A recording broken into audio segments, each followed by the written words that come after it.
आता पाहूया मुंबई आणि पुण्यातल्या टॉप 9 बातम्या।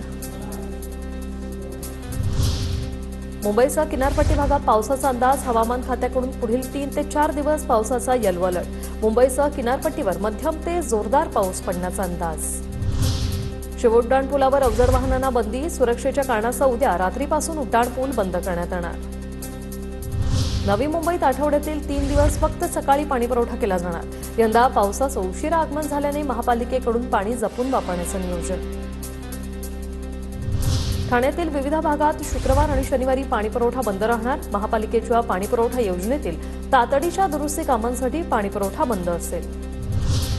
पुण्याला पुढील 3 दिवस येलो अलर्ट। घाटमाथ्यावर पावसाचा जोर अधिक असणार। पर्यटकांसाठी हवामान विभागाचा सावधानतेचा इशारा। मीरा भाईंदरच्या सहनाई नाक्याजवळ असलेल्या होर्डिंगवर मनपाची कारवाई। थकीत रक्कम न भरल्यामुळे मनपा हद्दीतील होर्डिंगवर धडक कारवाई।